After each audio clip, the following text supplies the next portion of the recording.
जीवन की हर गतिविधि, जीवन की हर बातचीत, जीवन का हर परिणाम, जीवन के हर रिश्तेदार, जीवन की हर व्यवस्था को अगर आप आह कहने की बजाय क्या अपनी लाइफ को भी ये कहो, ओफो, वाह क्या भगवान ने जिंदगी दी है। अरे आज भी इस दुनिया से कई लोग गए पर अपने को तो अभी भी जिंदगी मिली है। वाह भाई वाह, बहुत आनंद है। कभी कोई पूछे ना, और भाई साहब क्या हालचाल है? ठीक है पहले ही जवाब ठीक है, जी रहे हैं। क्यों? क्योंकि मरे नहीं है। ठीक है किसी को पूछ लो, और भाई साहब क्यों जी रहे हो? क्या बताएं, मरे नहीं हैं, लटक कर जिंदगी नहीं जिएंगे। मोबाइल भले डिस्चार्ज हो पर हमारी लाइफ हमेशा चार्ज हो। और मैं इसीलिए आपको अनुरोध कर रहा हूं, हम जिंदगी में आह आह कहकर मन को तनाव और चिंता के उलझन में डालने के बजाय जो है मन बना लो। आज से 100% अपने मन को इस बात के तैयार कर लो, मैं जब भी बोलूंगा हमेशा वाह की भाषा बोलूंगा, कभी भी आह की भाषा, ओह की भाषा, की भाषा नहीं बोलूंगा। वाह, दुकान में गए, आधे घंटा कोई ग्राहक नहीं आया रोना मत रो, बगल में तो खूब आ रहा है मेरे, वाह भगवान वाह, कोई बात नहीं कोई दिक्कत नहीं, मैं आधे घंटा शांति से बैठा हूं, कोई दिक्कत नहीं, मेरी किस्मत का जरूर आएगा, आज नहीं तो कल आएगा। मेरी किस्मत का मेरे हिस्से ही आएगा, आज नहीं तो कल आएगा। कोसने की बजाय अगर आप आनंद में जी लेंगे तो वो जीवन की हर गतिविधि आपके लिए सुखपूर्ण हो जाएगी। तो मंत्र बना लो, बोल लो मुंह से वाह, ठीक है ना। आज खाना खाने बैठो ना, आज आप देखना आपको भोजन में जायका अगर दुगना ना आ जाए तो मुझे कह देना, और जैसे भोजन करने बैठो तब कहना वाह क्या अच्छा भोजन, श्री प्रभु आज तूने फिर भोजन की व्यवस्था कर दी, वाह मेरी किस्मत अच्छी है, भोजन करने के लिए बैठा हूं, वाह श्री प्रभु वाह, जिंदगी बड़ी गजब की है मेरे भाई। एक आदमी अस्पताल में जी जान से कोशिश कर रहा है कि मेरे जैसे जितना भी खर्चा लग जाए बस मेरी जिंदगी बचा लो। क्या दोनों के सोचने का नजरिया है। एक आदमी सब कुछ खोकर भी खुद को बचाना चाहता है और दूसरा आदमी फांसी पे लटक कर मरना चाहता है? एक आदमी कहीं पर मरने की व्यवस्था कर रहा है, अरे इस जीवन की बजाय तो तालाब में कूद कर मर जाऊं, कि रेल की पटरी पे आके मर जाऊं, कि फांसी के फंदे पे लटक के मर जाऊं। मेरे भाई जीवन में एक बात याद रखना, मरने के लिए तो हर आदमी तैयार हो जाता है पर मरना कभी जीवन का समाधान नहीं। आत्महत्या करना तो जीवन की सबसे बड़ी समस्या है, क्योंकि उन समस्याओं से अगले जन्म में वापस आपको रूबरू होना पड़ेगा। समस्याएं तो मिटने वाली नहीं है, बस इतना सा याद रखना, अभी आपने MBA पास कर ली, MBA CA या इंजीनियरिंग जो कर रहे थे और लगातार 2 बार फेल हो गए और आपने मन बना लिया ऐसे जीने से तो मरना अच्छा है, मुझे कोई दिक्कत नहीं, पर मैं आपको बता दूं अगर आप भूल से भी आत्महत्या करने का पाप करने गए ना तो अगले जन्म में वापस KG से शुरुआत करनी पड़ेगी। कहां से? कहां से? वापस वही प्रेप, वापस वही KG, वही 1 2 3 4 5 6 7 8 9 10 11 12 और वही मैट्रिक पास करके और वही वापस कॉलेज में जाकर के और वही वापस 18 साल तक मेहनत करके फिर वापस CA में आओगे और पास होगे कि फेल होगे पता नहीं। बजाय कितनी मूर्खता करने के 1 साल और पढ़ाई कर लो, यूं ही पास हो जाओगे। वाह जिंदगी वाह। जीवन को लाख लाख खुशियों से भरने के लिए एक शब्द का इस्तेमाल कर लो। आज से घर जाओ ना, अपनी धर्मपत्नी को जरूर बोलना, वाह भगवान ने मुझे बहुत अच्छी धर्मपत्नी दी है, तू क्या मिली, मेरी जिंदगी स्वर्ग बन गई। बहुत रोना रो चुके हैं आप, बहुत कूक चुके हैं, बहुत उलाहना दे चुके हैं, बहुत गुस्सा कर चुके हैं, बहुत घर में हाका हुका कर चुके हैं। आपने कई बार ऐसा कह दिया, पता नहीं मेरी कैसी नसीब थी। आज अपनी नसीब पर गौरव करके कहना, वाह आज पता लगा कि तूने मुझे 35 साल तक साथ निभाया। अरे भगवान ने मुझे तुझ जैसी धर्मपत्नी दी, आप जैसे पति दिए। अपने बच्चों से कहना, मुझे गौरव है कि ईश्वर ने मुझे तुझ जैसी अच्छी संतानें दी। अरे प्रोत्साहन दोगे ना तो गधा भी दौड़ेगा, और अगर उलाहना दोगे तो घोड़ा भी जाम हो जाएगा। वो कहेगा नहीं चलता जाओ, पर प्रोत्साहन दोगे, हमेशा साधुवाद शुक्राना अदा करोगे तो हर चीज दुगनी दुगनी दुगनी आएगी। देखो क्या होता है, समझो आपके बेटे की शादी हुई, घर में बहू आई, अब पीहर वाले अलग प्रकृति के थे, कुछ भी भेज ही नहीं रहे थे, तो आपके मन में क्या आएगा, क्या इसके पीहर वाले कुछ भेजते ही नहीं है, कुछ भेजते ही नहीं है, कुछ देते ही नहीं है। कभी न दिवाली में मिठाई, न होली में, न आम के मौसम में आम और वो ओले आते हैं। जब आम का मौसम आता है पहले आम रस बनाते हैं, उसको मीठा करने के लिए ओले और भेजे जाते हैं। इधर गोले कह दो भाई, कहां दिक्कतें हैं। पर मैं आपको बता दूं कि मन में उलाहना देते हो। अगर आप रोज कहोगे बीने थारे पीरे सुख आई को नहीं, कहीं आई को नहीं, कहीं आई को नहीं, और वो बेचारे भेज भी रहे हैं, ठीक है ना, कभी आम बेचते हैं, कभी मिठाई बेचते हैं, पर ससुराल वालों का मन होता है ना, कितना भी भेज दो उनका मन तो भरता ही नहीं है, ये तो कुआं है। बेचारी बेटी के पियर वाले कितने भी भेज दें बहू के, पर उनका मन तो भरता, ऐसे लगता है कम ही आया है। अब आपके पास दो विकल्प है, या तो अपनी बहू को सुना सुना के बोलो कहीं आई को नहीं, थारे पीर सुन आई को नहीं, कहीं भेजी ही को नहीं। अब क्या होगा, वो अपने पीर वालों को कहेगी कि आप कुछ बेचते नहीं हो, पापा मम्मी रोज कहते हैं, तो वो क्या निर्णय लेंगे, अब अपने बदनाम तो हो ही गए, बेचते नहीं, अब अपने भेजेंगे नहीं, जाओ। और वहीं कुछ नहीं आता है तब भी आपको थारा पीर वाला कितना अच्छा है, अरे कितना हमारा ध्यान रखते हैं, फोन कर करके संभालते हैं, अरे तुझे दिया लक्ष्मी जैसी अपनी बेटी को दिया, अरे हम तो धन्य धन्य हो गए तुम्हें पाकर, अरे हमेशा कुछ ना कुछ बेचते ही रहते हैं। न दे तब भी आपने पॉजिटिव भाषा का इस्तेमाल किया, तो सामने वाला अगर न भी देता होगा तो देने का मन करेगा, और आप रोज नेगेटिव बोलेंगे, वो दे भी रहा होगा तो भी देने का मन नहीं करेगा। आओ, जब बात हम यहीं से शुरू कर रहे हैं चिंता मुक्ति के लिए, तो मैंने पहली बात से शुरुआत की, और वो दिमाग में ले लो, आह नहीं, क्या कहेंगे, क्या कहेंगे, वाह कहेंगे। अभी आपकी एक बेटी है कि दो बेटी है, और संयोग से ईश्वर तीसरी भी बेटी दे दे, तो बहुत तबीयत से वाह कहना, वाह ईश्वर वाह। लोग तो परमेश्वर में लक्ष्मी का चढ़ावा लेकर लक्ष्मी लाते हैं, तो उन्हें बिना चढ़ावे मेरे घर पे लक्ष्मी भेज दी, वाह श्री प्रभु वाह।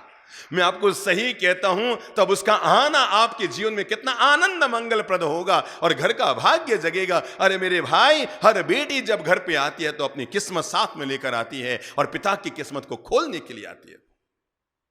मैंने कहा, चिंता इंसान के जीवन में दूसरा दुष्परिणाम करती है, वो है मनुष्य के मन की शांति को भंग करती है। तीसरा जो दुष्परिणाम करती है, हमारी आंखों को कमजोर करती है। चिंताग्रस्त व्यक्ति की आंखें धीरे धीरे कमजोर हो जाती है, याददाश्त कमजोर हो जाती है।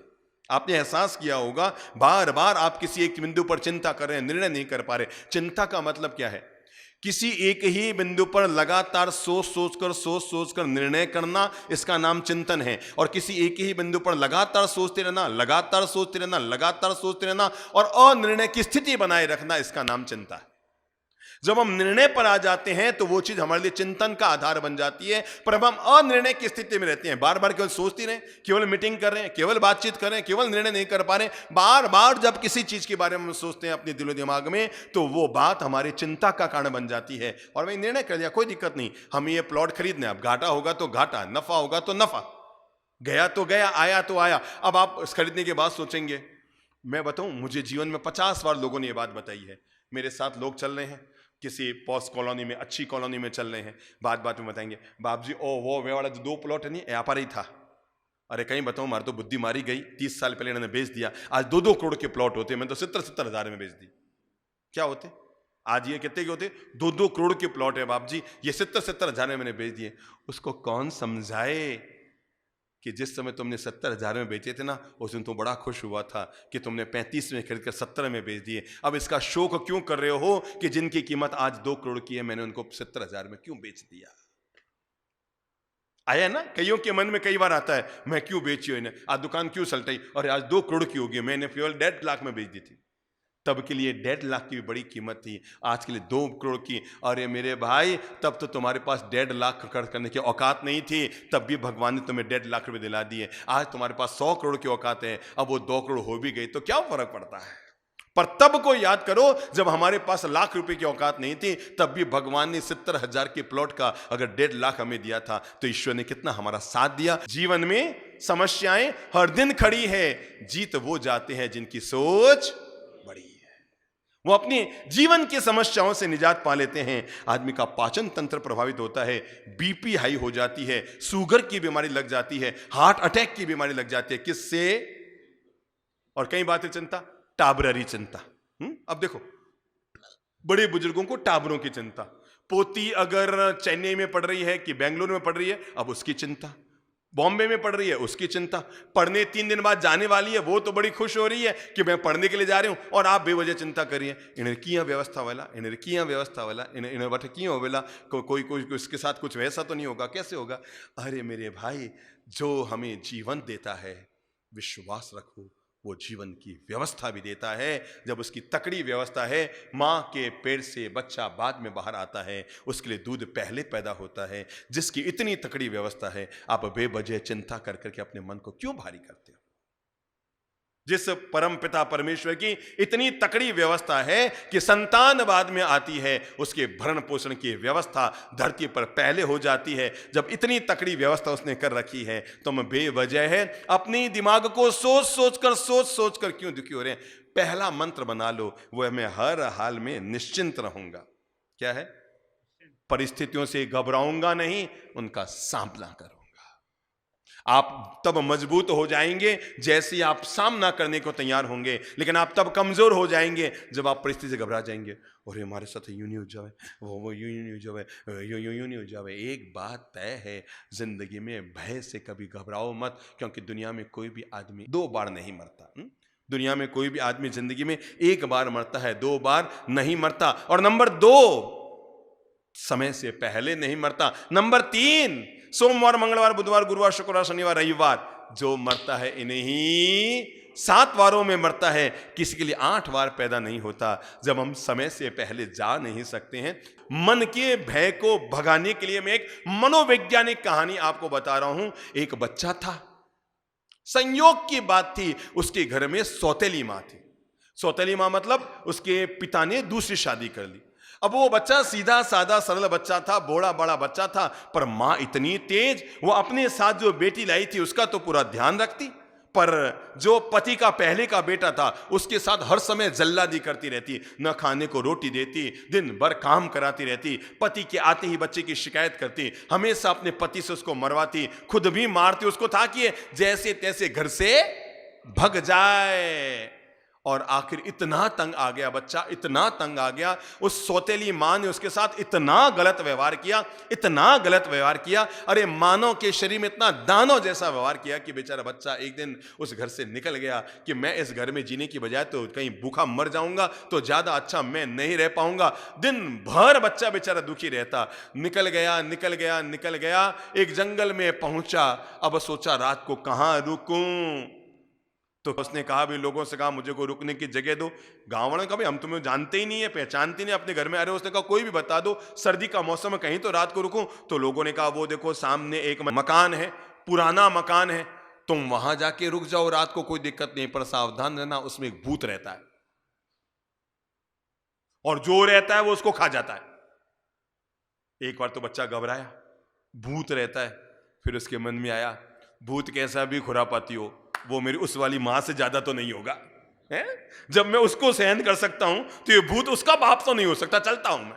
बच्चा गया और रात को भूत प्रकट हुआ। अब ये मनोवैज्ञानिक कहानी है, बनी बनाई कहानी, मनुष्य के मन के भय की वृत्ति को दूर करने के लिए ये बनी बनाई कहानी, मनोवैज्ञानिक कहानी है। रात को भूत आया, बच्चे को उठाया और बच्चे को कहा मैं तुझे खा जाऊंगा। बच्चे ने कहा खा जाओ, मैं तो वैसे भी भूखा हूं। अपनी उसने पूरी कहानी बताई कि मेरी ऐसी सौतन माँ है, मुझे दिन भर तंग करती है, रोटी नहीं डालती है, मारती है, कूटती है, पीटती है, कभी मेरे अंगारा चिपकाती है, कभी गरम गरम चींटियां चिपकाती है, कभी कुछ करती है, कभी मेरे साथ कुछ करती है, इसलिए मैं तो भाग के आया हूं। अब अंकल, भूत अंकल देख लो, जीता छोड़ो तो जीता छोड़ दो, मारो तो मार दो, जैसी आपकी मर्जी। उस सारी कहानी को सुनकर भूत को भी दया आ गई, और दया आकर कहा ठीक है मैं तुझे जिंदा छोड़ता हूं, पर मेरी एक शर्त है। कि क्या? कि तू कभी भी अब इस मकान से बाहर नहीं जाएगा, और अगर तू बाहर गया कि जाते ही तेरी मौत तय है। बच्चे ने सोचा यार ये तो मौत से भी बदतर है, जिंदगी भर इस पुराने मकान में पड़ा रहूं। तो भूत ने कहा रोटी पानी की व्यवस्था मैं रोज लाके दूंगा, पर मैं नहीं चाहता बाहर ये हवा बन जाए कि भूत के मकान में कोई सोया तो वो जिंदा बच गया, इसलिए बाहर ये होना चाहिए बच्चा गया और अंदर मर गया, और तू यहां से बाहर कभी नहीं जाएगा। बच्चे ने कहा ठीक है अंकल, मुझे जिंदा तो छोड़ो। अब उसने सोचा भगवान बचाने का कोई उपाय करेगा, अभी जीवन तो ले। दिन पर दिन बीते, बच्चा भूत का पूरा ख्याल रखता, पांव मांव भी दबा देता, कमर उमर भी दबा देता, पर भूत से रोज डराता, बाहर निकल गया ना सोच लेना, बाहर निकल गया ना सोच लेना, बाहर निकल गया सोच लेना। बच्चा इतना डर गया कि अब बाहर निकल गया तो मेरी मौत पक्की है। मनोवैज्ञानिक कहानी का मोड़ आगे लीजिए। एक दिन भूत ने कहा भैया मैं भगवान जी के पास जा रहा हूं, कोई काम हो तो बताना। तो बच्चे ने कहा भूत अंकल आप भगवान जी के पास जा रहे हैं ना, बाकी सब काम तो जो आप वो करके आना, मेरे लिए पूछ कर आना मेरी उम्र कितनी है। भूत ने कहा पूछ क्या जाऊंगा। वो ऊपर गया, भूत वापस आया अगले दिन, बच्चा वहीं मिला, क्योंकि बच्चे को भूत ने कह दिया था बाहर गया कि तेरी मौत मैं खोज के मार दूंगा। अंदर आया भूत अंकल उस मकान में और आकर कहा, हाँ भैया मैं भगवान जी के पास जाके आ गया हूं। भगवान ने कहा तेरी उम्र 82 साल की है, 82 साल 7 महीना 9 दिन और 2:30 बजे तक तू जिएगा। बच्चा खुश हुआ। 3 दिन बाद भूत अंकल ने कहा मैं फिर भगवान जी के पास जाऊं, कोई काम हो तो बताना। कि वैसे कोई काम तो नहीं है, पर आप एक काम करना, भगवान जी से कहना मेरी उम्र को या तो 3 दिन बढ़ा दे या 3 दिन घटा दे। क्या ये जो 9 है ना, इसको या तो 12 कर दे और या फिर 6 कर दे। मैं 9 में नहीं मरना चाहता, 9 में जीना चाहता हूं। कहा ठीक है करा दूंगा, भगवान जी मेरा कहना मानते, मैं कह दूंगा भगवान जी कर देंगे, यमराज जी को बोलूंगा नहीं तो वो तो कर ही देंगे। अगले दिन वापस भूत अंकल आया। बच्चे ने कहा अंकल मेरा काम हो गया। अरे भाई मैंने भगवान से भी बहुत कहा, यमराज से भी बहुत कहा, उन्होंने कहा तेरी उम्र को 1 सेकंड भी आगे पीछे करना न तो भगवान के हाथ में है न यमराज के हाथ में है। बच्चे ने जैसे ही सुना मुस्कुराया, कमर सीधी की, हाथ में हाथ बांधे और भूत से कहा मैं जा रहा हूं। भूत ने कहा जा कैसे खा सकता है, मैं तुझे जिंदा खा जाऊंगा। और तब लड़के ने जो खाना बना रहा था बड़ी लंबी वाली लकड़ी उठाई, जलती हुई मोटा लठ उठाया और लठ उठाकर भूत के पीछे पड़ा और कहा भूत भाग, अब भूत तो मैं हो गया हूं, तू भाग यहां से, भूत भाग, अब भूत आ रहा है तेरे लिए। उसने कहा मैं तुझे जिंदा खा जाऊंगा, अभी जान से मार दूंगा। बच्चे ने कहा जा रे, जब यमराज के हाथ में और भगवान के हाथ में नहीं है कि मेरी उम्र को 1 दिन आगे पीछे कर सके, तेरी तो औकात क्या, अब चल मैं तुझे भगाता हूं। और कहते हैं आखिर बच्चे के मन का भय का भूत खत्म हो गया। बच्चे ने उठाया जलता हुआ लकड़ा और निकला भूत के पीछे, पूरे गांव से घुमाता हुआ भूत को लेकर के जंगल में छोड़ के आया और मकान का मालिक बन गया, ये कहकर कि जिंदगी में भूत नहीं होता, मनुष्य का मन का भय ही भूत को पैदा करता रहता है। जब यमराज और भगवान की ताकत नहीं कि मेरी उम्र को 1 दिन आगे पीछे कर सके, तो भूत तेरी क्या औकात है कि तू अब मुझे मार सके। मैं 80 साल जीऊंगा, मतलब जीऊंगा। मैं आप लोगों के अंतर मन को मोटिवेट करना चाहता हूं कि जिंदगी में कभी भी भय खाकर जिंदगी न जिए, क्योंकि दुनिया में कोई आदमी 2 बार नहीं मरता और नंबर 2 समय से पहले नहीं मर सकता।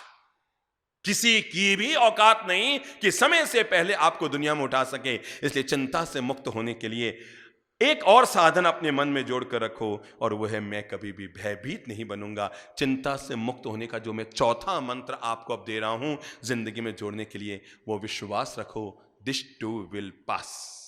बोल लो मुंह से, दिस टू विल पास। इसको सहज सरल हिंदी में बोल लो, यह भी बीत जाएगा।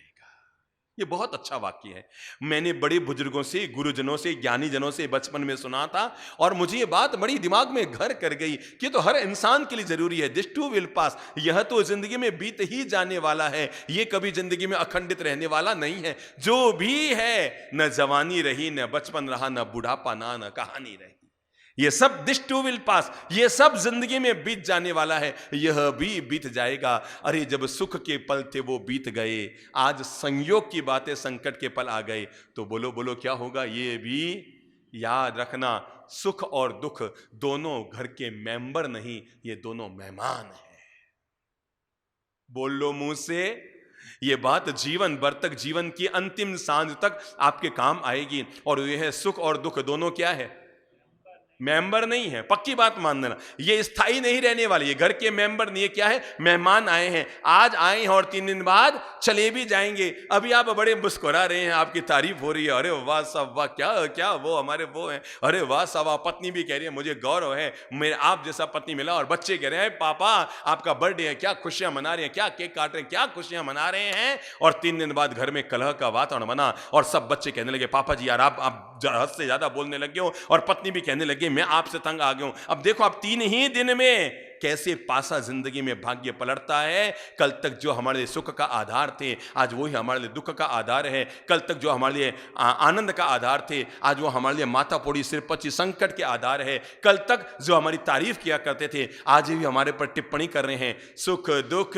दोनों मेंबर नहीं, बोलो मेंबर नहीं, सुख दुख दोनों मेंबर नहीं, बोलो मेहमान है। और जब मेहमान है तो सुख आया तो भी उसकी खातिरदारी कीजिए, और दुख आया तो भी। देखो, तय है चाचा जी घर पर आए हैं, खाना खाएंगे तो 100-200 का खाएंगे, पर जाते समय साल में पहली बार आए हैं तो आपके हाथ में 2000 पकड़ा के जाएंगे ना, तो कितने खुश होंगे आप। और अगले दिन आएगा जमाई, हैं, खाएगा भी और ऊपर से ले जाएगा भी, तब भी आप केवल इतना सा सोचो, आप ज्यादा स्वागत किसका करते हो, चाचा जी का कि जमाई का। बस एक लाइन में जीवन का मंत्र सीख लो। अरे घर में सुख आया है तो समझो चाचा जी आए हैं, थोड़ा खाएंगे, ज्यादा देकर जाएंगे। और दुख आया है तो समझ लो जमाई आया है, पूरा खाएगा और ऊपर से लेकर भी जाएगा। पर हम लोग चाचा जी को बोलते हैं वेलकम, पर कंवर साहब को बोलते हैं मोस्ट वेलकम। बस, तो आज जब भी कोई तारीफ करे ना, कहना वेलकम, पर कोई टिप्पणी करे मोस्ट वेलकम। आज ये तो कंवर साहब आए हैं। कभी कोई दुख आ जाए, कोई संकट आ जाए, कोई माथा फोड़ी आ जाए, कोई सिरपची आ जाए, कोई टेंशन आ जाए, कोई किसी तरह का वातावरण बिगड़ जाए, घबराना मत है, खुले गले से स्वागत करना और कहना पधारो कंवर साहब, आपरो स्वागत है। और जैसे ही आप मुस्कुरा कर उस गतिविधि का सामना करेंगे, लग गया 2 लाख का नुकसान लग गया। आपने किसी में ब्याज में दे रखे थे और अभी आपका वातावरण बिगड़ा, कोरोना में आपको जरूरत पड़ी खर्चे के लिए और आपने उसको फोन किया भैया, और उसने हाथ खड़े कर दिए। अरे आप फंसे सो फंसे, वो भी तो फंसा हुआ है कहीं ना कहीं, उसके भी आगे कहीं ना कहीं फंसे हुए हैं, और उसने हाथ खड़े कर दिए। अब आप घर पे आए, पत्नी ने खाना अच्छा बना रखा था, आज शाम को उसने आटे का हलवा भी बनाया था, 2 सब्जी भी बनाई थी, आपकी मन पसंद आपकी सामग्री भी भोजन की बनाई, थाली लगाई। मेरा मन नहीं है, उसने कहा मैंने आज आपका बोला ना, क्या मैंने, मेरा मन नहीं है, मैंने कहा। अरे उसने कहा मैंने बहुत प्रेम से खाना बनाया, तो मैं क्या करूं, तूने प्रेम से, हमारा रूप देखो बदलता हुआ, मैं क्या करूं खाना बनाया, मैं नहीं खाता, मैंने मना कर दिया, नहीं कहूंगा। अब हम क्रोध में भी आ रहे हैं। अब रात को बेडरूम में गई, पत्नी समझ नहीं पा रही, बार बार पूछ रही क्या हो गया आपको, मुझसे कोई गलत, बोला ना तो माथा मत लगाया कर। हम पता नहीं, एक तो खुद को बहुत ज्यादा बुद्धिमान और धर्मपत्नी को बुद्धि ही मानकर चलते हैं। पर मैं आपको बता दूं, बुद्धि ये पुल्लिंग शब्द नहीं है, स्त्रीलिंग शब्द है, आप में कम और इनमें ज्यादा होती है।